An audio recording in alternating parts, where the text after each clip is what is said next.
Rep rep tidem tan ana Swabawa.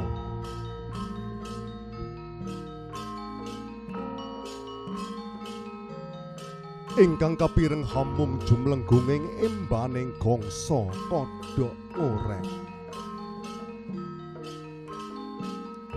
Minangka pakurmatan panggihipun penganten sekalian,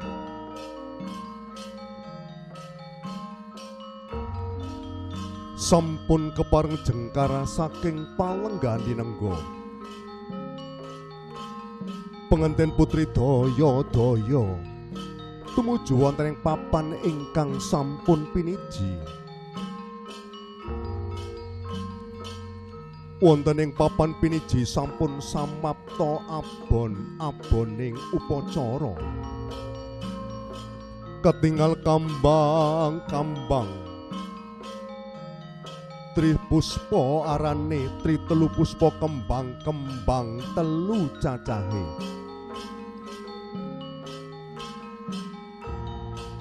Lon-lonan lampaipun penganten sekalian tumuju wonten ing sasana panggih.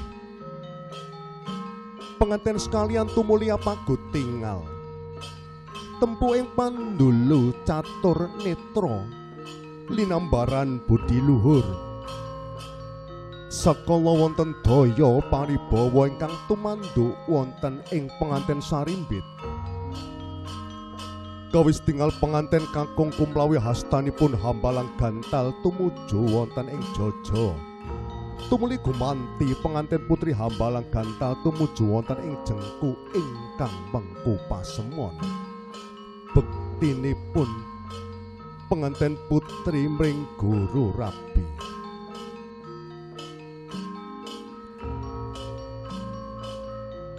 Penganten sekalian tumuli tangkep asta minangka manunggaling cipta rasa budi mewah karsa. Anggenipun badhe bangun bale wisma, ugi tansah manggih bagya mulya salami laminya.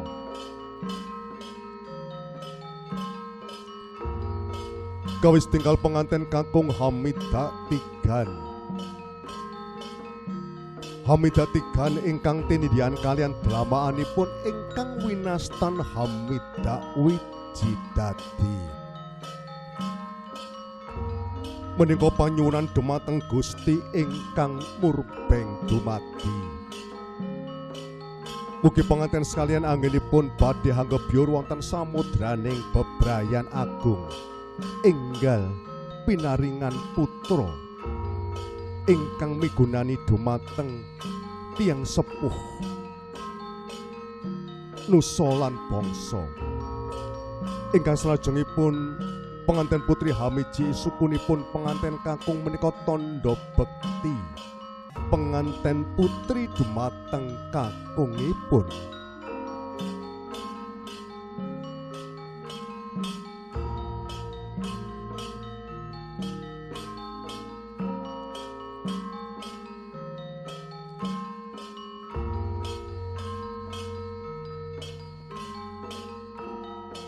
Para tamu sinedan kakung saha putri, sasampunipun penganten putri Hamiji sukunipun ingkang penganten kakung, nuli penganten putri kajumenengaken ingkang salajengipun badhe lumampah wonten sakwingkinging penganten kakung jumeneng wonten ing sisih kiwanipun penganten kakung.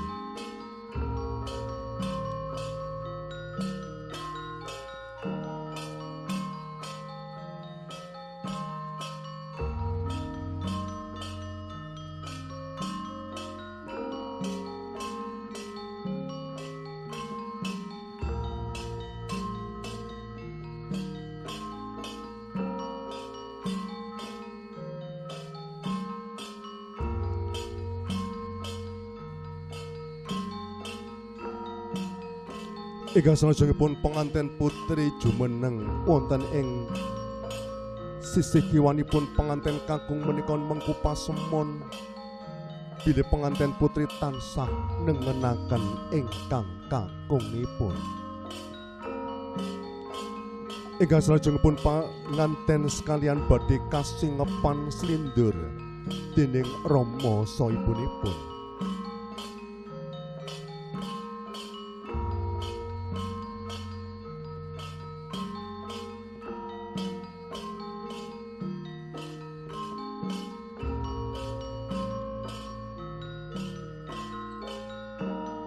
Penganten sekalian kasingepan slindur dening Rama saha ibunipun nulilon-lonan tumuju wonten ing sasana piniji kanthi hanglaras maya tindakipun.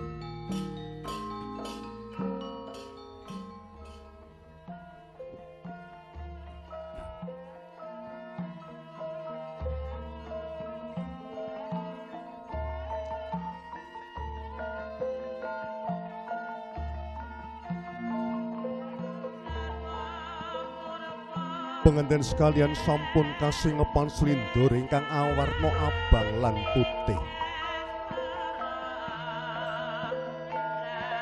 Rumaos bombong birawaning kalih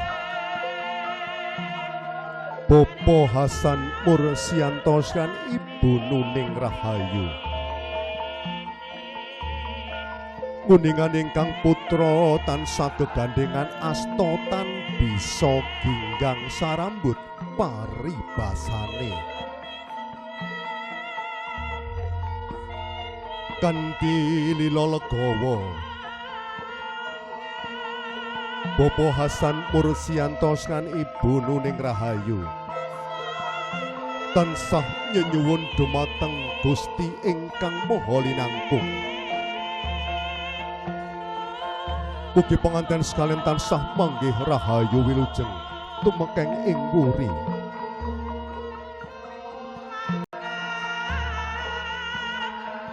Ugi penganten sekalian dadosa putra ingkang utama. Marma kados kondanging kidung paribasan agatan kena dinulu lembutan kena jinumput. Tansah demen tetulung ing sasama murehan damel kuncara asmaning keluarga.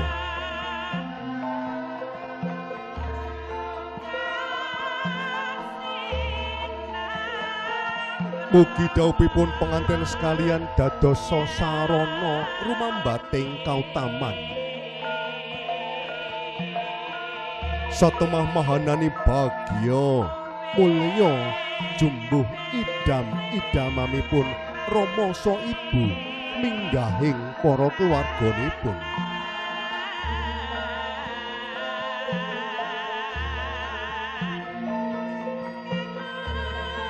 Tansah nyenyuwun mring Gusti Ilahi Rabbi.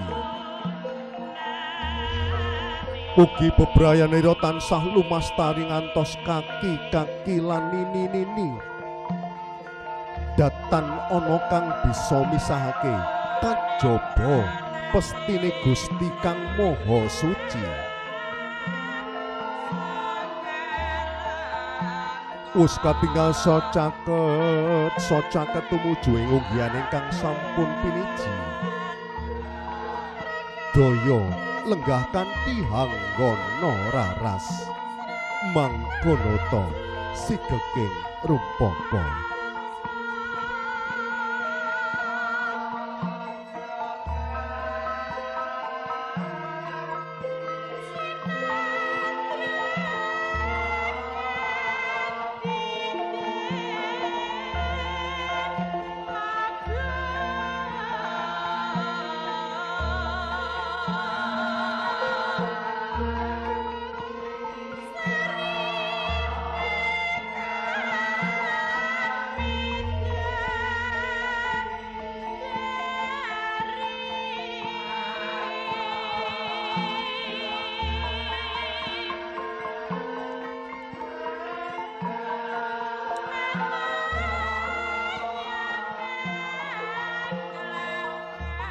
Para tamu sinedan kakung saha putri, Sasampunipun panganten sekalian lenggah satata nuli ingkang hamba wanita nenggih Bapak Hasan Mursiantos lan Ibu Nuning Rahayu daya hamrepeki rawuhipun kadang pisan sutresna nenggih Bapak Sapadis lan Ibu Suyatmi saking Pundung Rejo Jati Jateng Karanganyar. Sasampunipun tangkep asta nuli kadang pisan sutresna nenggih Bapak Sapadis lan Ibu Suyatmi kadherekaken lenggah wonten ing palenggan ingkang sampun kasamaptaken.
Sesepuh bini sepuh ingkang satuhu kinabekten, para tamu sinedyan kakung saha putri ingkang winantu ing pakurmatan. Sasampunipun panganten sekalian saha ingkang sami bepisanan lenggah satata nuli badhe katindaken tata cara pamaosing pandonga ingkang badhe katindaken dening Bapak Adi Supriyadi ingkang salajengipun katur dumateng Bapak Adi Supriyadi. Sasana sawekdal sawatahipun kula aturaken dumateng para tamu mugi wonten keparingipun lumebet wonten ing heninging swasana. Sumangga.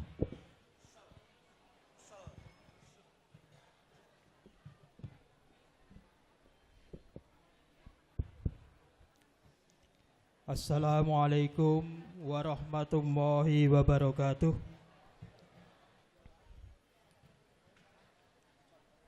Dumateng panjenenganipun Bapak lan Ibu para rawuh sedaya ingkang kula hormati.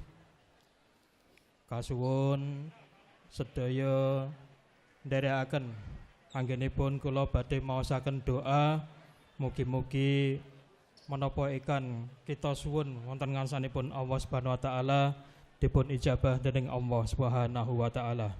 Kasuwun sedaya para rawuh saged tada amin kula badhe maosaken doa. A'udzu billahi minasyaitonir rajim. Bismillahirrahmanirrahim. Alhamdulillahi rabbil alamin. Hamdan syakirin, hamdan na'imin, hamdan yuwafi ni'amahu wa yukafi'u mazidah. Ya Rabbana lakal hamdu kama yanbaghil jalali wajhika wa azimil sultanik. Allahumma salli ala Sayyidina Muhammad wa ala ali Sayyidina Muhammad. Barakallahu laka wa baraka alaika wa jama'a bainakuma bi khairin. Allahumma alif bainahuma kama allafta baina abina Adama wa ummina Hawa. Allahumma alif bainahuma kama allafta baina Ibrahim wa Sarah. Allahumma alif bainahuma kama allafta baina Yusuf wa Zulaikha. Allahumma alif bainahuma kama allafta baina Nabiyina Muhammadin sallallahu alaihi wasallam wa Khadijatul Kubra.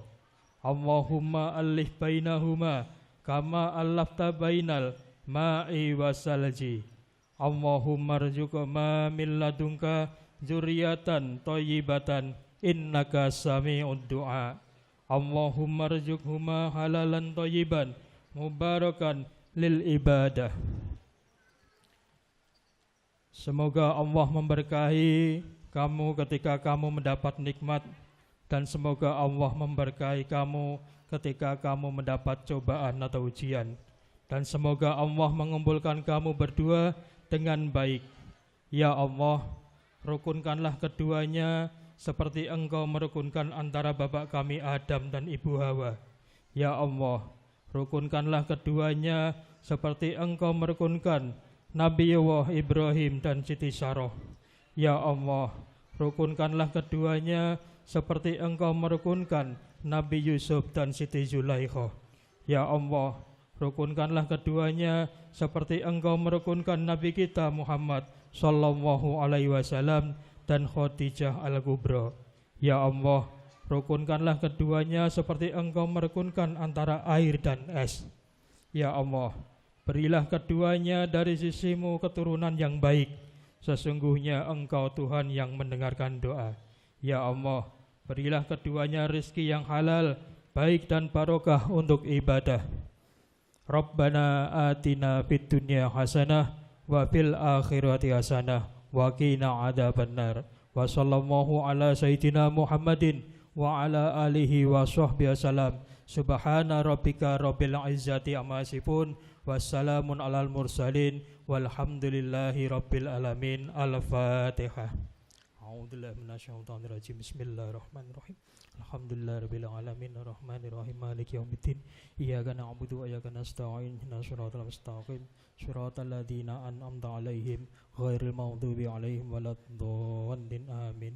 Wassalamualaikum warahmatullahi wabarakatuh. Para tamu sinedan kakung saha putri ingkang winantu ing karahayon. Bekatan kalawa menggah tumapaing tata cara pamaosing pandonga ingkang sampun kasarira dening Bapak Adi Supriyadi. Ingkang salajengipun para tamu padhetipun sugata dening pasugatan saking Dimas Catering kanthi parade. Sumangga.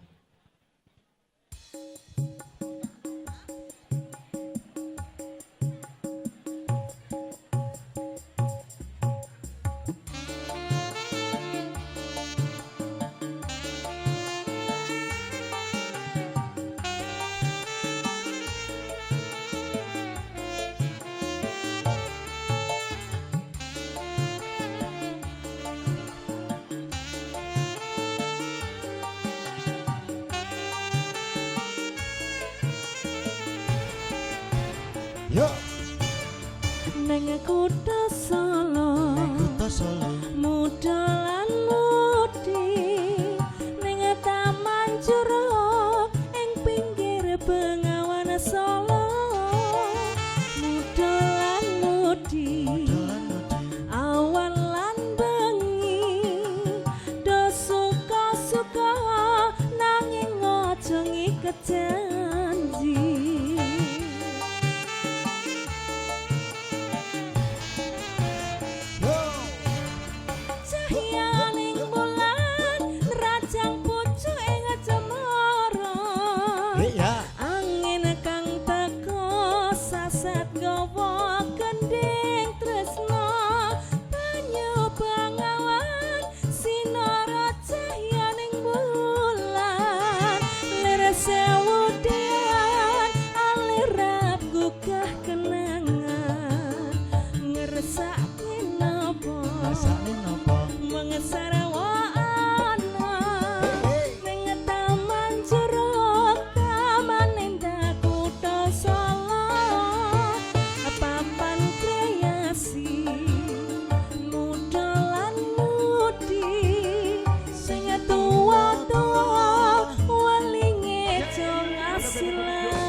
Sikat yo.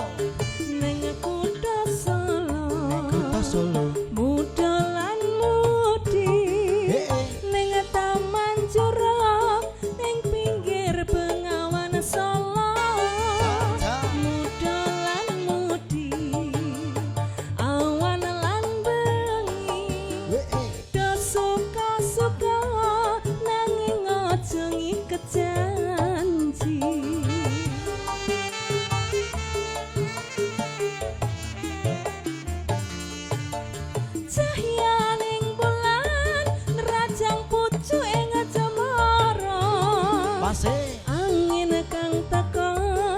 sasat gawa gending tresna banyu bengawan sinar jayane bulan lir sewu dian alirap gugah kenangan ngersake napa ngersane napa mung sarwa ana ning taman curug taman endah kutha Solo papan kreasi muda lan mudi sing tuwa-tuwa welinge aja ngasih lali ayo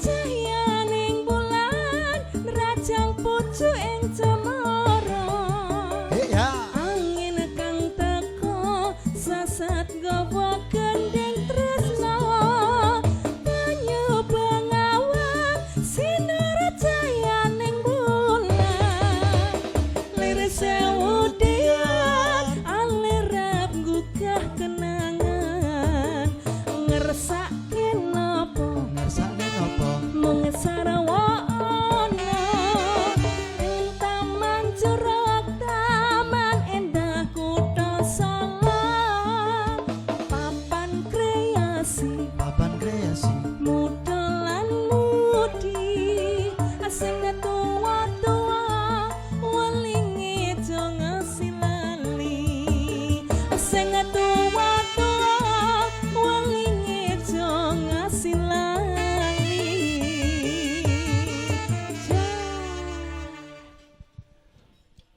Para tamu sinedan kakung saha putri ingkang winantu ing bagya mulya.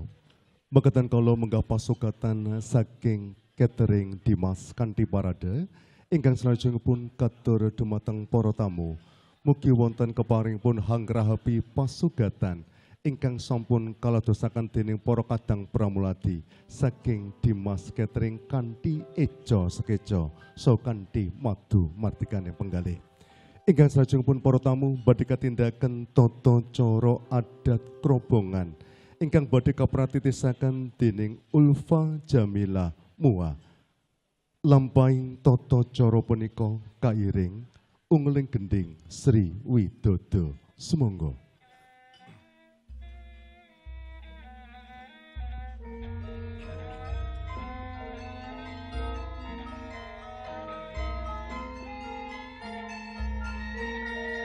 Para tamu sinedan kakung saha putri. Sumangga panjenengan sedaya kula dherekaken hamirsani endahing budaya. Budaya punika tetilaranipun para leluhur ingkang linangkung. Supados semboten kasilep kalian kabudayan manca nagari.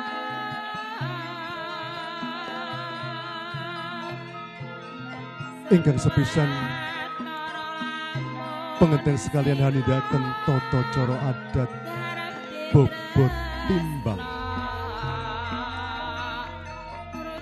Pengantin sekalian lenggah wonten ing pangkonipun penganten. Pengantin sekalian lenggah wonten ing pangkonipun ingkang rama. Menika mengku pasemon bilih tiyang sepuh sampun boten beda-bedaaken antawasipun putra mantu kalian putra piyambak. Sedaya sampun karengkuh sami dados putranipun pribadi. Mekaten ugi bilih penganten sakmenika hanggadhe tiyang sepuh. Nenggih tiyang sepuh saking penganten kakung saha tiyang sepuh saking penganten putri. Sasampunipun tata cara bobot timbang nuli badhe katindaken tata cara kacar kucur. Penganten kakung hangesoaken guna kaya wonten ing pangkoning penganten putri. Wonten ing salebeting penganten kakung hangesoaken guna kaya para sesepuh sopini sepuh sami hambatos kacar kucur rukuna kaya sedulur kacang kawa dele kawa rukuna kaya sanak. Nuli kacar kucur ingkang sampun kasoaken kalawu badhe kabuntel kacosaken dumateng tiyang sepuhipun ing pangajap mugi tansah lestari widodo sapanginggil sedaya gegayuhanipun. Bilih tata cara kacar kucur punika mengku pasemon. Penganten kakung hanggadai kewajiban paring asil guna dumateng penganten putri. Ingkang salajengipun penganten putri ngginakaken asil guna ingkang sampun kaparingaken dening penganten kakung kangge kabetahan keluarga kanthi gemi setiti lan ati-ati.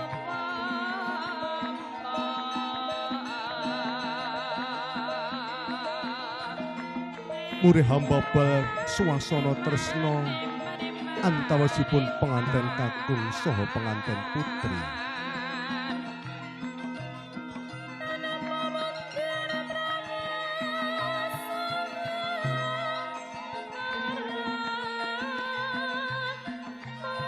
Sasampunipun penganten sekalian nindakaken tata cara kacar kucur.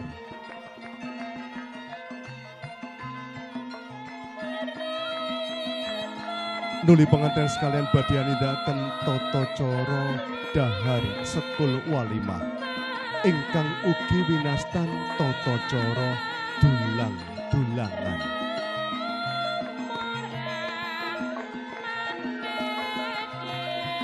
Bilih tata cara dulang-dulangan menika mengku pasemon.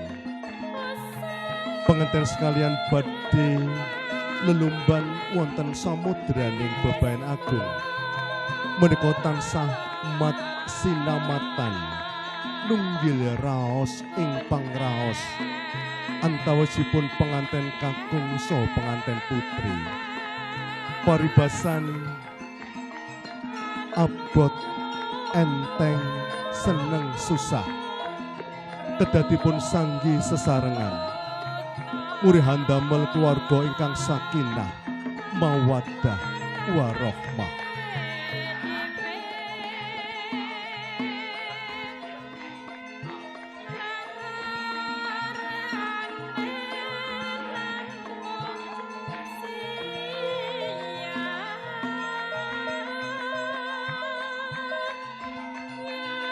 Sasampunipun penganten sekalian nindakaken tata cara dulang-dulangan. Nuli penganten badhe nindakaken tata cara unjuk tirta wening. Tirta ingkang ateges panguripan wening. Bilih penganten sekalian anggenipun badhe lumebet wonten ing alaming beberan agung. Mugi tansah pinaringan manah ingkang wening. Satemah saged manggih rahayu wilujeng anggenipun badhe hanglampahi gesang wonten ing alam donya. Pinaringan manah ingkang wening anggenipun badhe ngupaya boga lan wastra.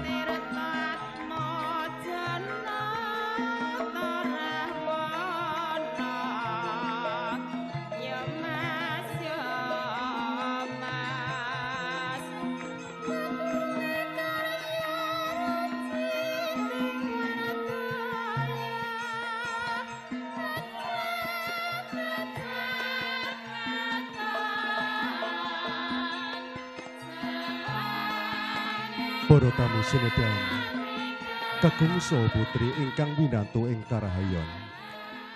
Sasampunipun penganten sekalian nindakaken tata cara adat krobongan Nuli panganten sekalian badhe nyuwun tambahing donga lan pangestu dumateng Rama saha Ibu kekalih-kalihipun kanthi tata cara sungkeman. Kasuwun hamratitisaken sungkemipun panganten sekalian dumateng Ulfa Jamila Mua. Wonten ingkang kepareng kasuwun hanglolos duwung nyuwun keparingipun dumateng Bapak Suseno SPD. Para tamu kakung saha putri, sungkemipun panganten sekalian dumateng Rama saha Ibu kekalih-kalihipun kairing ungeling lelagon wiwit aku isih bayi. Sumangga.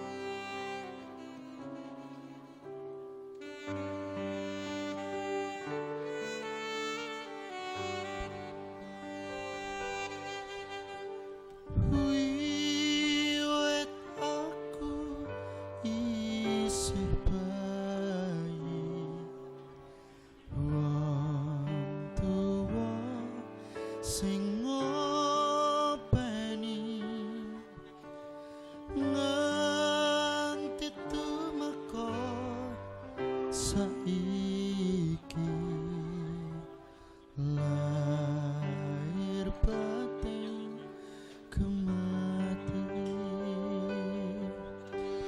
mangkat sekolah disangoni sandang pangan wes mesti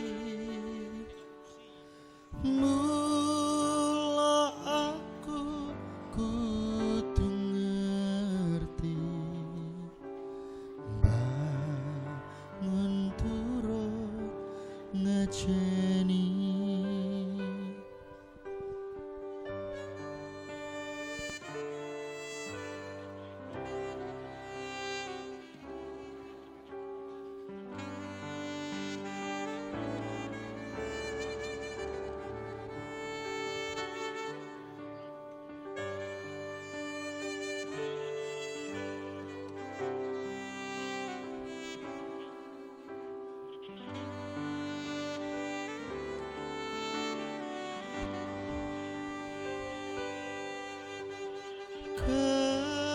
Keparenga ambem matur dateng Bapa lan Ibu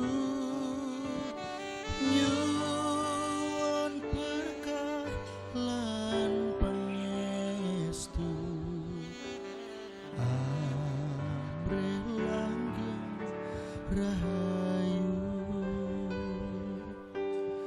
Atur panuwun mbok kekalih kinanten sembah bekti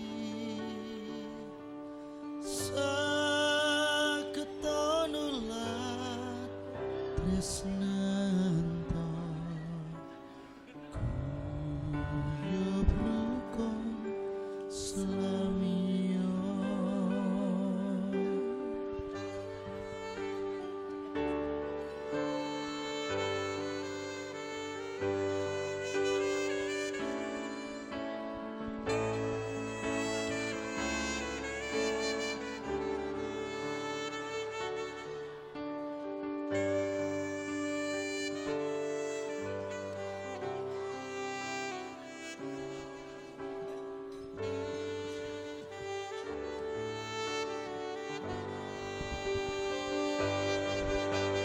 Atur panuwun mbok kekalih kinanten sembah bekti sageta nulat tresnan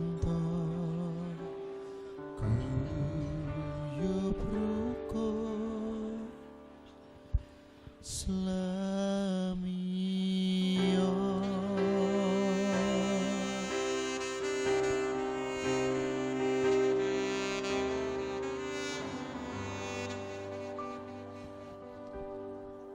Sesepuh bini sepuh ingkang satuhu kira bekten, para tamu sinedyan kakung so putri ingkang winanto ing pakurmatan. Mekaten kala menggah sungkemipun panganten sekalian dumateng Rama saha ibunipun, nyuwun tambahing donga pangestu mugi anggenipun badhe lumebet wonten ing alaming bebren agung tansah pinaringan kebak ing kabegjan lan kabagian. Sembodo ingkang sinedya rahayu ingkang tinemu jumbuh ingkang ginayu. Dadosa keluarga ingkang sakinah mawaddah warahmah. Para tamu kakung saha putri tumapaing tata cara salajengipun nenggih foto baku penganten. Nenggih foto penganten sekalian kalian Rama saha ibu kekalih kalihipun. Ingkang salajengipun katur dumateng Hikmaya Voice, sumangga caos panglipur dumateng para tamu. Sumangga. Terima kasih Bapak Pemiora tentunya kembali Betul. hadir di sini bersama Hikmaya Musik. Sebelumnya mengucapkan ya selamat berbahagia teruntuk mempelai berdua. Kita doakan senantiasa berbahagia menjadi keluarga yang sakinah, mawadah, warohmah. Amin, Allahumma Allahumma amin. Semoga segera dikaruniai putra dan putri yang soleh dan juga solehah Amin ya, ya Kak Lisa, Rabbal ya. Alamin. Betul. Dan tentunya kembali kami hadirkan lagu-lagu cinta Ya. Hikmaya. Kita berikan lagu tembang nostalgia terlebih dahulu spesial buat kami berdua semua yang sudah rawuh.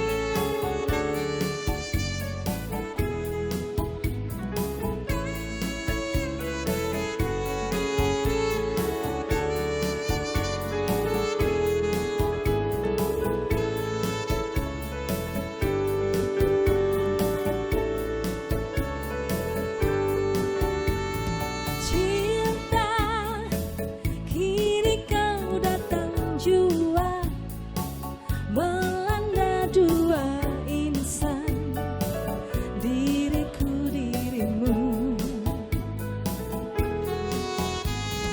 Cinta, sungguh indah citramu. Dunia terasa hampa bila kau tiada.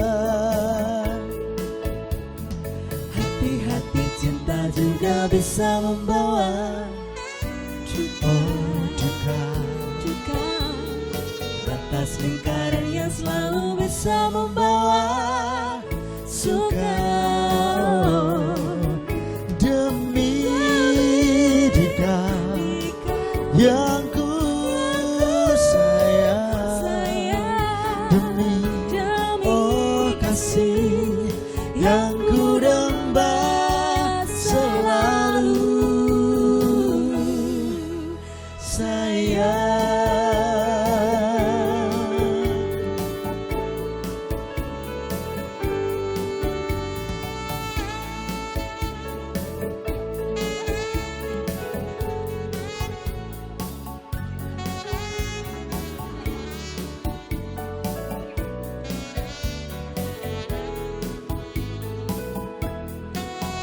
Oh tiada seindah karismanya apabila engkau tahu cinta itu suci. Hati-hati cinta juga bisa membawa duka, batas lingkaran yang selalu bisa membawa suka. Demi duka yang ku sayang, demi oh kasih yang ku damba selalu, demi duka yang ku sayang, demi oh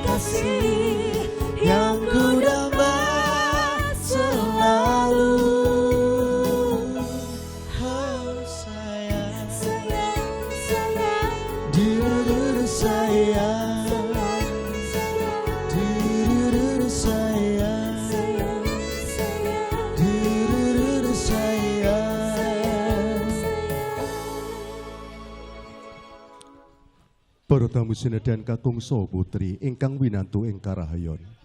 Tumapaing tata cara salajengipun nenggih atur pambagiarja wilujeng dumateng para tamu. Minangka cangkeping Subasita lan tata krama ingkang hambawani damel Bapak Hasan Mursianto sekalian Ibu Nuning Rahayu kepareng hanampi rawuhipun para tamu. Ananging saking bombonge manah ingkang hambawani damel boten kuwawi matur piyambak. Awit saking menika hangresaya dumateng Ibu Marsies Yayu Sri Rahayu minangka sulisarira ingkang hambawani damel. Jumeningipun kasumbul dening Ibu Kunarti saha Ibu Sukeksi. Ingkang salajengipun katur dumateng Ibu Marsies Yayu Sri Rahayu kasumanggaken wonten ingkang kepareng jumenengaken temanten sekalian saha ingkang sami bebisanan kasuwun dumateng Bapak Suseno SPD. Semonggo.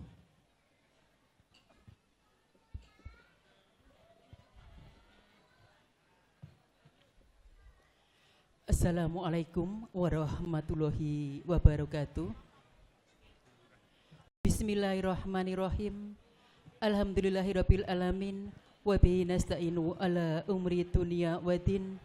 Asyhadu alla ilaha illallah wa asyhadu anna Muhammadar Rasulullah. Allahumma sholli ala Muhammad wa ala ali Sayyidina Muhammad. Panjenenganipun para sepuh, pini sepuh ingkang sampun pono ing pamawas, lebda ing pitutur, kiblat ing panembah, ingkang pinundi saha ingkang kinabekten. Panjenenganipun para sarjana sujaning budi, para priyagung pangemban-pangembating praja, satriyaning nagari ingkang pandam pandume para kawula dasih, para sanak kadang mitra werda muda ingkang sanget sinudarsana. Sumrambahipun dumateng penyanipun kakung Suwan Putri ingkang dahat kalingga murdaning agrami. Kanthi linambaran trapsilane budi miwah nyuwun sewu agunging pangsama. Mugi keparengna kula hamuga wiwarane suka wengahe wicara dwaraning kandha. Kanthi cumantaka marak pangarsa hangempil kamardikan panjenengan ingkang katemben wawan pangantikan. Awit mradhapa keparingipun ingkang hamugugati penyanipun Bapak Hasan Mursianto, kula piniji hangemban wus talange basa ngaturaken wedharing kantha babaring sedya. Wos enggati ing kalanggan siang menika boten kuwahi matur dumateng panjenengan sedaya. Nanging saderengipun hamurwani lekas wekas ing karti gatining sedya. Sumangga tansah kula dherekaken ngunjukaken raos puji dalasan syukur wonten ngarsanipun Allah Subhanahu wa taala ingkang sampun paring pinten-pinten kanikmatan sehingga kita saged mapal manunggal wonten pawiwahan kanthi kebak kalujengan boten wonten alangan setunggal menapa-menapa. Ing sapeluhang ngestreni saha paring doa restu dumateng penyanipun Bapak Hasan Mursianto, Ibu Nuning Rahayu ingkang miwaha putra margya siwi tetepa winengku ing suka basuki. Penyanipun Bapak Hasan Mursianto sekalian Ibu ngaturaken kawrujengan menggah kerawan panjenengan sedaya. Saklajengipun sekecan lelenggahan kanthi mardu mardikane penggalih ngantos parirepanipun adicara ing kalenggahan siang menika sinambi ngunjuk saha dahar sakeparengipun. Para tamu kakung Suman Putri ingkang kula bekteni ingkang sampun kacetha wonten ing serasedahan penyanipun Bapak Hasan Mursianto, Ibu Nuning Rahayu netepi daramane asepuh miwaha putra margya siwi putra putrinipun ingkang asesilih Roro Ayu Rafika Hasri Perdana ingkang sampun jinatu krami kaliyan Bagus Rahmat Beni Susanto putra jalunipun penyanipun Bapak Sapardi Ibu Suyatmi ingkang pidalem saking Pundung Rejo RT 3 RW 7 Jati Jaten Karanganyar ingkang sampun kalampan ijab saha keburipun miturut sataning agami lan ugi nagari lan ugi sampun panggih miturut adat Wididono ingkang sampun lumampah wonten ing Mburan Tentram Mburan Tasikmadu Karanganyar. Nyondonga pangestu penyanipun para bapak ibu sedayanipun mugi-mugi temanten sarimbit ingkang badhe ngebyur lelumban wonten ing Madya Brayana Agung tansah hantut runtut bejo samulya mugi dados keluarga ingkang sakinah mawaddah warahmah. Allahumma amin. Salajengipun pahargyan ingkang lenggan siang menika saged kalampahan awit saking pambiyantu para sanak kadang mitra werda muda saha tangga tepalih sehingga saged ngenteng-entengi sangmanipun penyanipun Bapak Hasan Mursianto sekali Ibu lan mugi-mugi Syekh kadarman panjenengan mugi pikantuk leliru saking ngarsanipun Allah ingkang langkung kathah sabarokah. Lan mbok bilih anggenipun nampi kron penyanyi sedaya penyanipun Bapak Hasan Mursianto sekali Ibu ingkang lenggahaken Socas Bojo Krami lan para kadang-kadang ingkang nawung krida Tujuan kula minangka talang atur saking penyanipun Bapak Hasan Mursianto sekali Ibu nyuwun agungnya samudra pangeksama mekaten ingkang saged kula aturaken mbok bilih wonten kekiranganipun kula matur nyuwun agung samudra pangapunten mekaten akhirul kalam. Assalamualaikum warahmatullahi wabarakatuh. Nuwun. Para tamu sinedan kakung Putri, bekatan kawula menggah tata cara atur pambagiarja wilujeng ingkang sampun katindakan dening Ibu Marsies Yayu Sri Rahayu. Ingkang salajengipun katur dumateng Ibu Kades Marsies Yayu Sri Rahayu sekalian. Mugi wonten keparing pun saged foto kalian penganten. Para tamu kakung Putri, ingkang salajengipun badhe katindakan tata cara foto pakurmatan ingkang sepisan saking keluarga kadang pisan sutresna. Katur dumateng para bapak saha para ibu ingkang kasebat asmanipun, mugi wonten keparing pun jengkar saking palenggan foto sesarengan kalian penganten. Bapak Suparno, Bapak Ramelan, Bapak Sujanto, Bapak Daryono sekalian, Ibu Riki, Bapak Indra sekalian, Bapak Seno sekalian, Bapak Sutoyo sekalian, Bapak Cokro sekalian, Bapak Sunardi, Ibu Parni sekalian, Bapak Suyono sekalian, Bapak Sunardi, Ibu Rini sekalian, Bapak-bapak RT 3 sekalian, Bapak-bapak RT sekawan sekalian, Bapak Bayan sekalian, nenggih Bapak Marto, Bapak Wildanun Haduko Puspito sekalian, Bapak Lisma Fatah Zain sekalian, Bapak Anas Mursito sekalian, Bapak Heru Wahyuni sekeluarga, Ibu Ruli sekeluarga, Bapak Suryadi sekalian, Bapak Astanto sekeluarga, keluarga besar SPPG Langlung, keluarga Karangmojo, keluarga Seroyo, Irwina Nur Azizah, Sofi Ikma Gia, keluarga besar alumni TK Al-Hadi, teman-teman pengantin laki-laki dari Jakarta, dan teman-teman pengantin putri. Sepisan malih katur dumateng para bapak sepur ibu ingkang sampun kasebat asmanipun ayun sumangga saged foto sesarengan kalian pengantin. Ingkang salajengipun katur dumateng kanca kula saking Hikmaya Voice, sumangga caos panglipur malih dumateng para tamu kanthi lelagon ingkang jumbuh kalian swasana pahargyan ing wanci siang punika. Sumangga. Injih matur suwun Bapak Pambiawara kembali bersama dengan Hikmaya Voice. Diaturkan kembali lagu-lagu cinta, lagu-lagu spesial, tentunya sambil menemani Bapak Ibu semuanya untuk dapat kembali menyantap daharan pada siang hari ini, dan juga kembali menemani kedua mempelai berfoto dengan keluarga juga dengan kerabat tercinta. Spesial kita berikan ya lagu cinta tentunya untuk melengkapi kebahagiaan kedua mempelai yang berbahagia. Hikmaya Musik.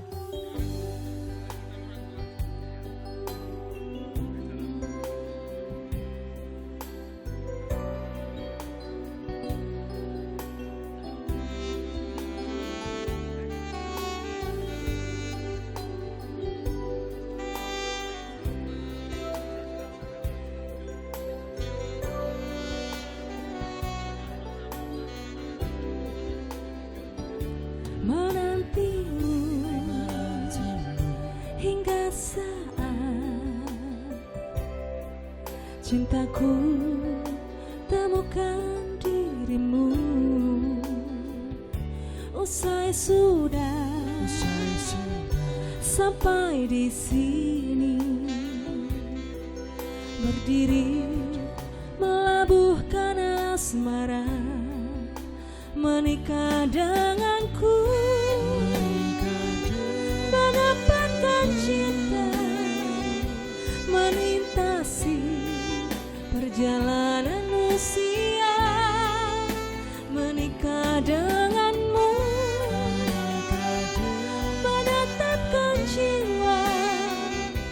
bertahtakan kesetiaan cinta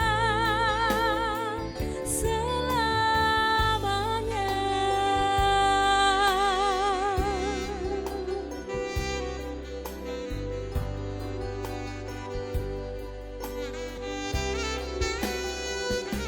Menantimu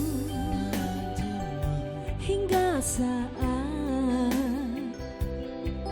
cintaku temukan dirimu.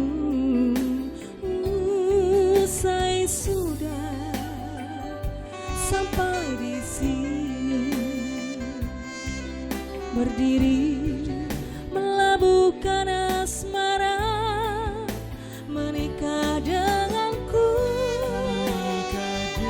mendapatkan cinta, melintasi perjalanan usia, menikah denganmu,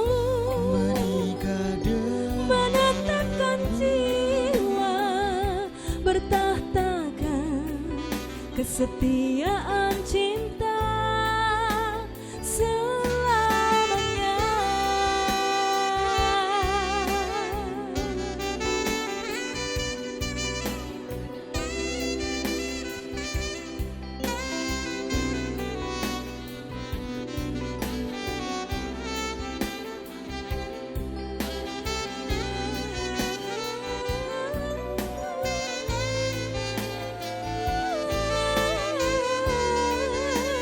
Menikah denganku, menempatkan cinta, melintasi perjalanan usia, menikah denganmu, menetapkan jiwa, bertahtakan kesetiaan cinta, menikah denganku, menempatkan cinta, melintasi perjalanan usia, menikah denganmu, menetapkan jiwa, bertahtakan kesetiaan cinta selamanya.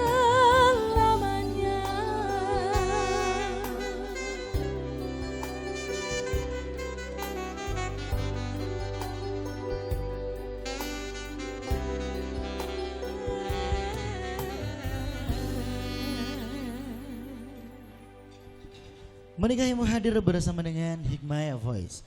Dan kembali kami haturkan lagu-lagu spesial, lagu-lagu cinta.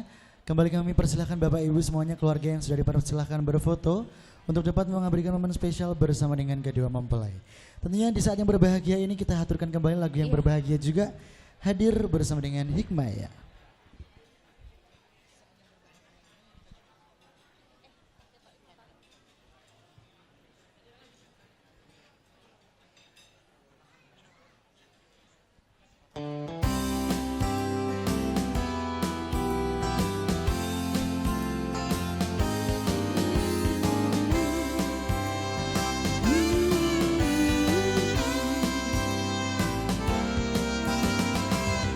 Saat bahagiaku duduk berdua denganmu, hanyalah bersamamu. Mungkin aku terlanjur tak sanggup jauh dari dirimu.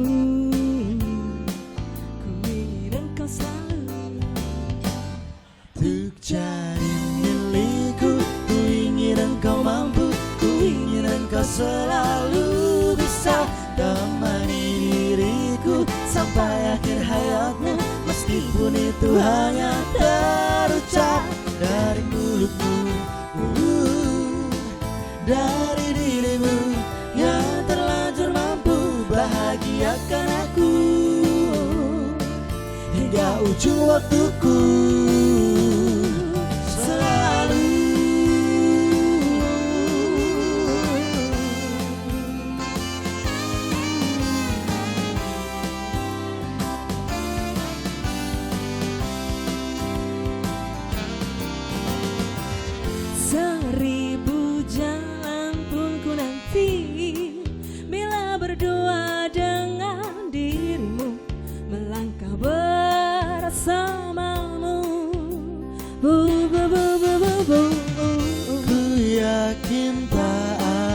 satupun yang mampu merubah rasaku untukmu. Ku ingin engkau selalu untuk jadi milikku. Ku ingin engkau mampu, ku ingin engkau selalu bisa temani diriku sampai akhir hayatku. Meskipun itu hanya terucap dari mulutmu, dari dirimu yang terlanjur mampu bahagiakan aku hingga ujung waktuku selalu.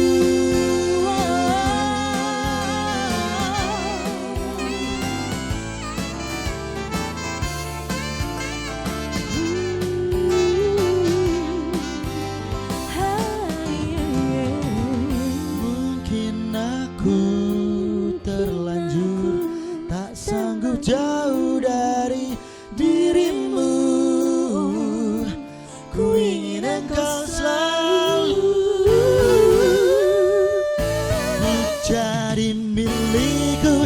Ku ingin engkau mampu, ku ingin engkau selalu bisa temani diriku sampai akhir hayatku.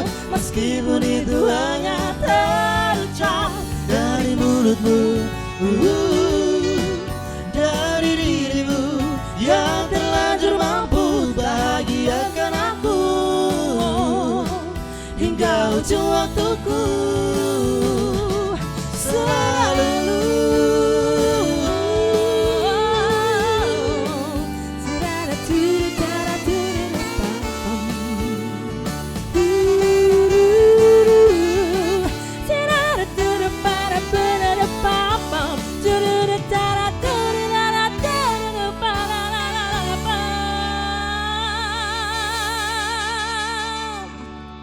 Kembali semoga. Ugi kasuwun foto sesarengan kalian penganten Bapak Darmawan Agus Rianto ST Bayan Ngamban sekalian, Bapak Sono sekalian, Bapak M. Syafruddin, Bapak Dr. Andes Juniadi Indriasmoro sekalian, Bapak Susino SPD, Bapak Puguh Sujarwo sekalian, Bapak Adi Supriyadi sekalian, Bapak Solihin M. Taufik sekalian, Bapak Parianto SPD sekalian, Bapak Parlan M. Dani sekalian, Bapak Imam Santoso sekalian, Bapak Pramudia Basuki sekalian, Bapak Sarto, Bapak Dr. Andes Herianto sekalian, soho Ibu Nunung.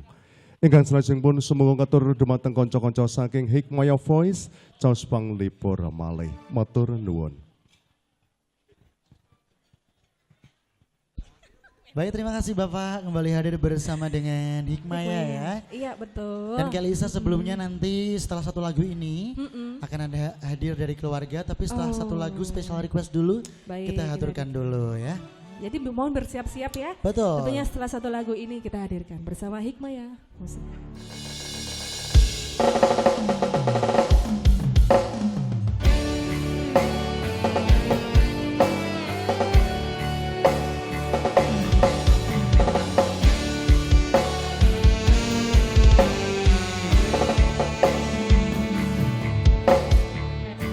Ada Dek Sunda di sana. Halo sayang.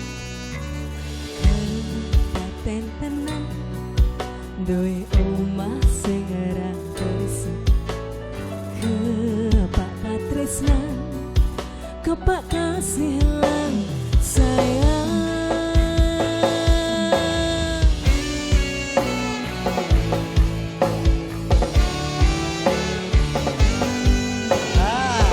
Adik Sunda di sana.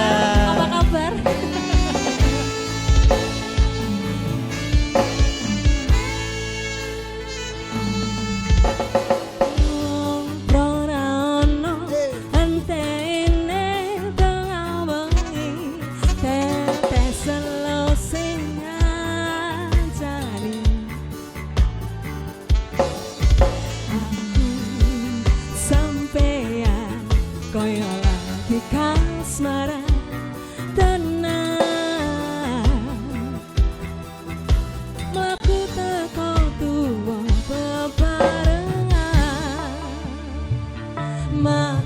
suwun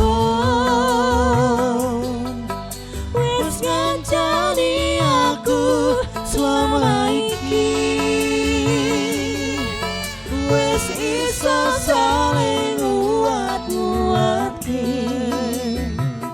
kudu wong liya sing rasane hubungan iki berlanjut datang lakune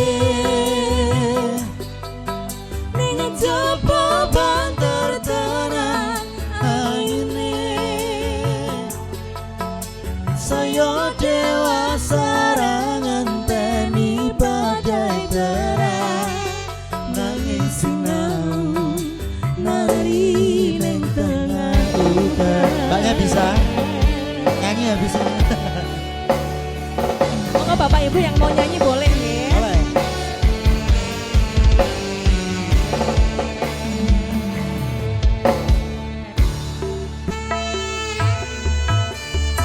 Hanggegem asta supaya ning teko bebraya manengkong salira yen rupeda andata Kislawase ngajani saka tulas wanggon dapingu beda raga gandeng tresna.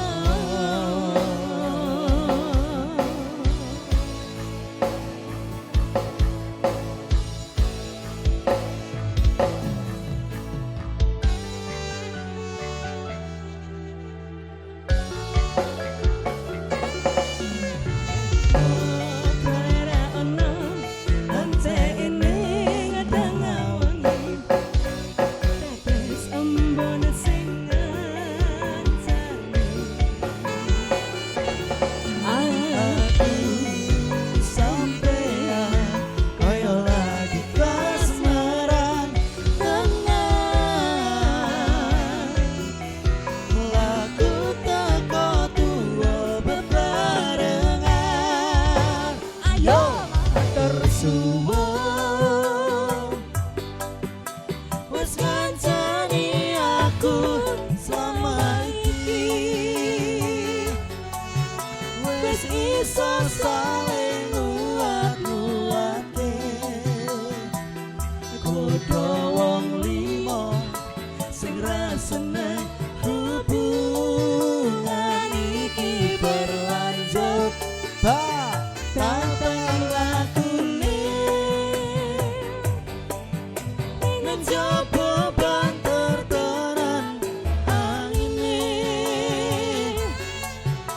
saya dewasa ngenteni badai terang nanging sinau nari ning tengah udan pisan kas gitu.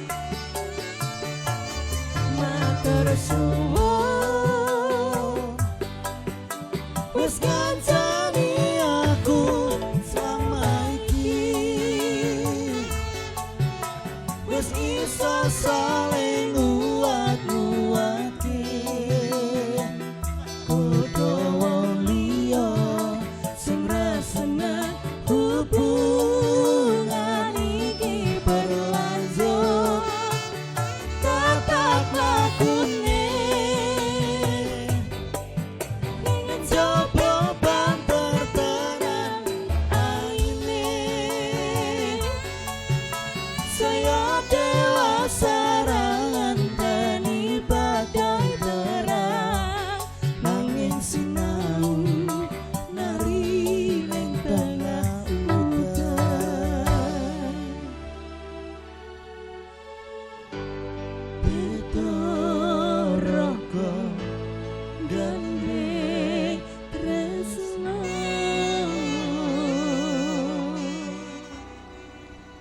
Kepada keluarga besar SPPG Lalung, sekali lagi, kepada keluarga besar SPPG Lalung, dimohon untuk berkenan berfoto bersama pengantin. Terima kasih.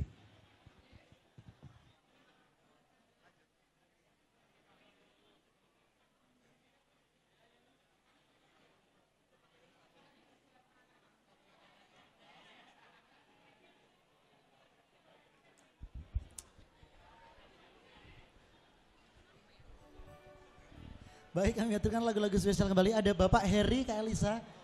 Ada beliau Bapak Heri. Iya, dari keluarga ada yang mau bergabung. Monggo silakan Bapak di sebelah dipersilakan. mana? Pak Heri nggih tadi. Manggahipun. Heeh. Oh iya. Kira-kira lagunya apa ini ya Pak Heri ya? Biasanya suka lagu apa ini? Sing deg-degan keyboardnya ya. Semua lagu kita bisa kecuali yang tidak aja. Apa itu? Yang tidak apa? Yang tidak ya yang tidak Mas Budi tahu. yang tidak bisa apa Mas Monggo Budi? silakan Bapak. Semoga Pak Heri.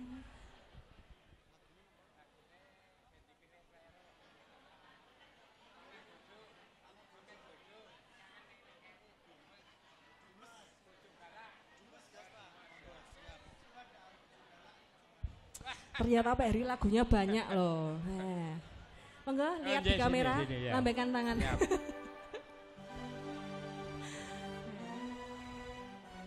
Sebuah tembang dari Denny Caknan dari keluarga menyumbangkan Dumes dari pilihannya Kang Mas dan Mbak.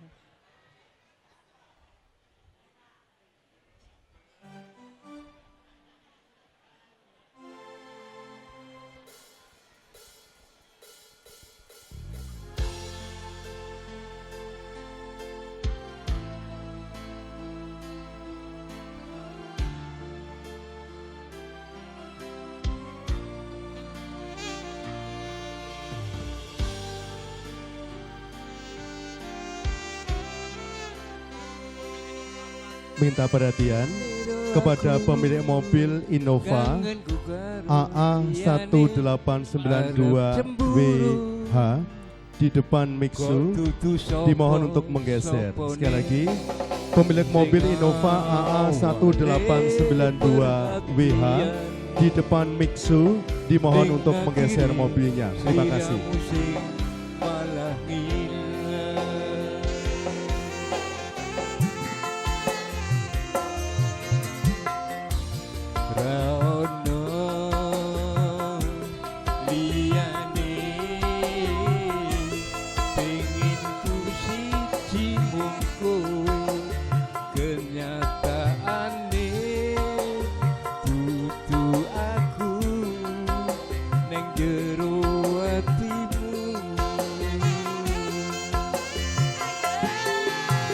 Sesok kelingan kabeh kenangan sing tau dilakoni, kebayang-bayang nganti kekowo ngimpi, iso gawe nyaman rajaminan duweni atimu. Kaya lagi awak dhewe iso ngobrol tekan wengi, krasa sliramu wong sing paling gemati, ora nyangka kowe sing paling ngarani.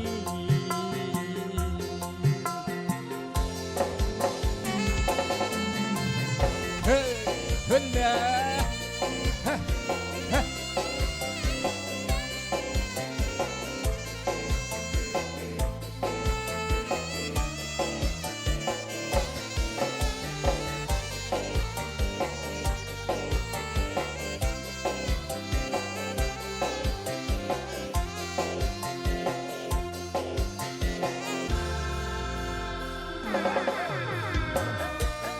ono liyane pengin ku siji mung kowe, kenyataane dudu aku nang jero atimu. Sesok kelingan kabeh kenangan sing tau dilakoni, kebayang-bayang nganti kekowo ngimpi, iso gawe nyaman rajaminan duweni atimu. Kaya lagi wingi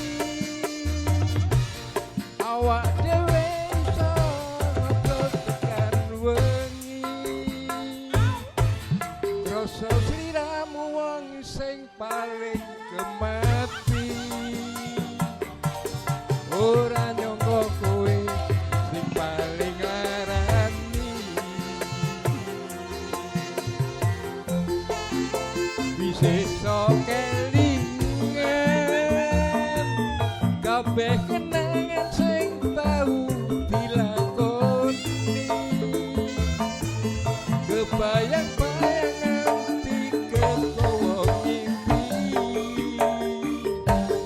Iso gawe nyaman rajaminan duweni atimu. Wah, kaya lagi wingi awak dhewe iso ngobrol tekan wengi. Krasa sliramu wong sing paling gemati. Ora nyangka kowe sing paling larani.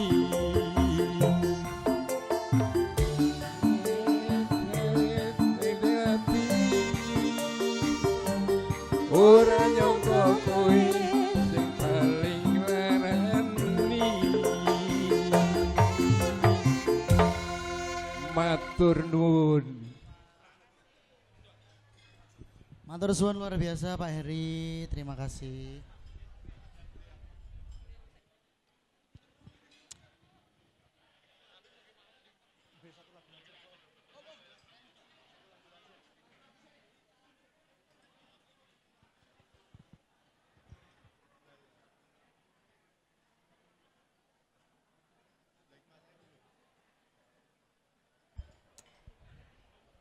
Baik, masih kita hadirkan ya lagu-lagu di sini pastinya bersama Hikmaya Musik. Langsung saja monggo Mas Budi.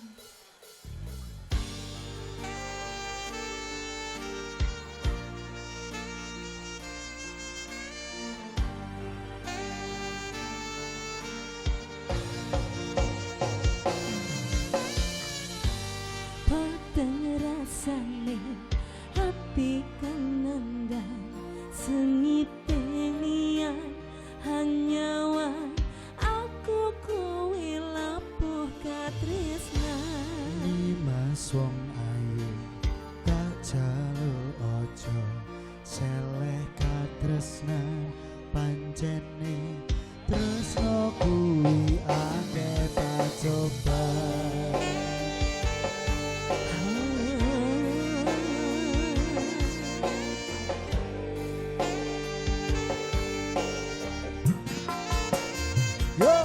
Ayo arep tumeka ngendi katresnan iki. Ento aku sliramu ra diakoni. Senajan Monggo Pak De. Asik.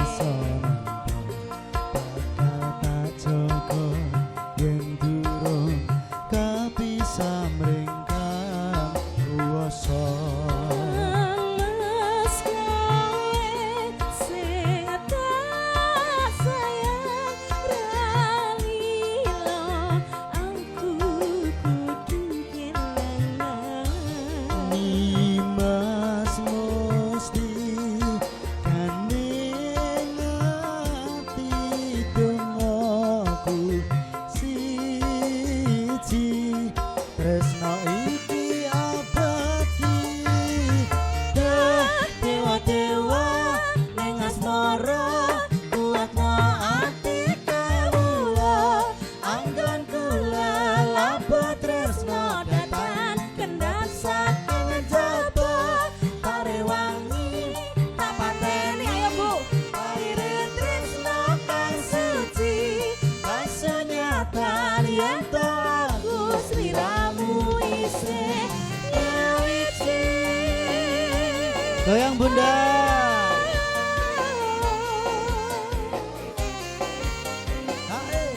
Goyang Bu. Goyang, monggo. Mas. Sik. Hihi. Hek hek hek hek.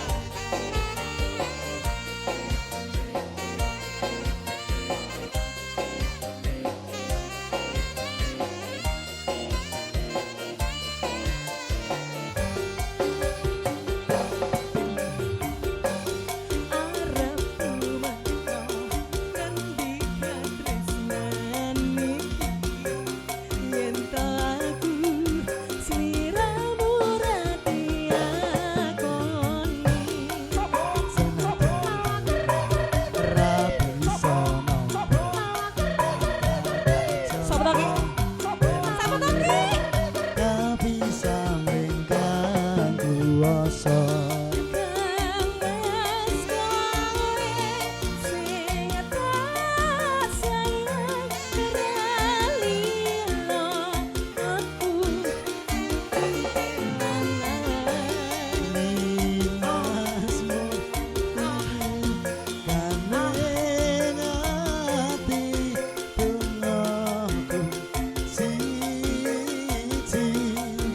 Tresno iki abadi abad. Oh dewa-dewa ning asmara, kuatno ati kawula, anggon kula labut tresno. Kendat sakit cepet Rewangi tak pateni, laire tresno kang suci, kasunyatan yen to aku sliramu isinya wiji. Ning asmara kuatno ati kawula, anggon kula labut tresno tekan kendat saking jaba. Parewangi tak pateni, laire tresno kang suci, kasunyatan yen to aku sliramu isih nyawiji.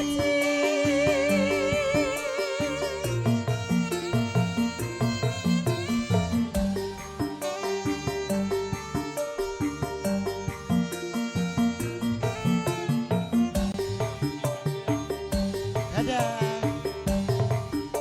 Halo sayang.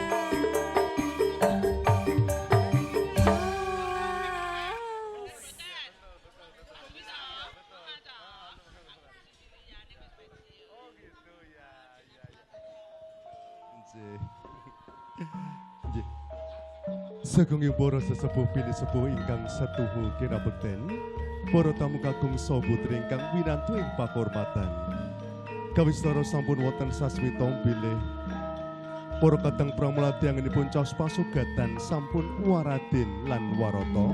Awit saking menika tata cara pahargyan dawuhing pengantin sekalian wonten wanci siang menika sampun kepareng paripurna.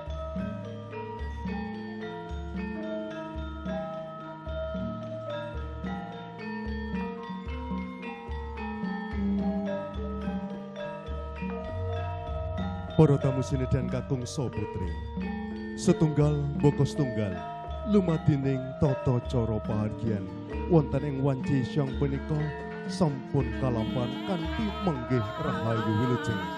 Awit kawiwuhan donga pangestu saking para tamu saha binekahan saking ngarsanipun Gusti ingkang Maha Agung Allah Subhanahu wa taala.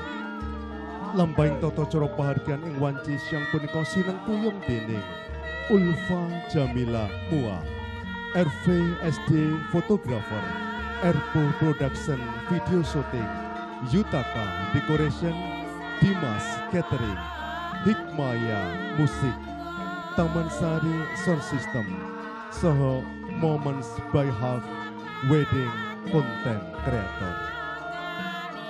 Kula Dwi Subianto ingkang hambiwaraken lampahing tata cara pahargyan wonten ing wanci siang punika nglenggono. Kathah atur ingkang boten rena ing penggalih kula tansah nyuwun agunging samudra pangaksana. Kunduripun para tamu kinantenan hasesanti hayu hayu rahayu ingkang samiya pinanggih. Kunduripun dherekaken wilujeng para tamu saking kula billahi taufik wal hidayah. Wassalamualaikum warahmatullahi wabarakatuh. Nuwun nuwun matur nuwun.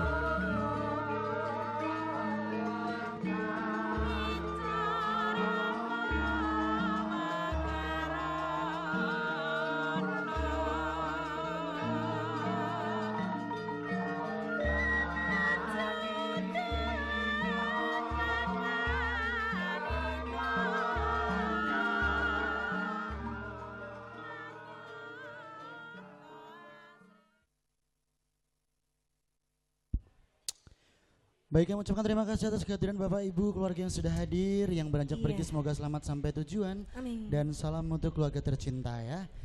Dan masih ada satu buah lagu lagi, kakaknya silahkan Ya tadi ada keluarga yang mau bergabung, Iya. dipersilahkan monggo. Satu buah lagu menutup perjumpaan kita sebelum saya mengajar TPA ya. Terima kasih. Wassalamualaikum warahmatullahi wabarakatuh. Selamat sore dan sampai jumpa. Padahal tampang-tampangnya yang perlu diruqyah ya dia ya. Silakan. Lagunya apa ini Mbak? Oke.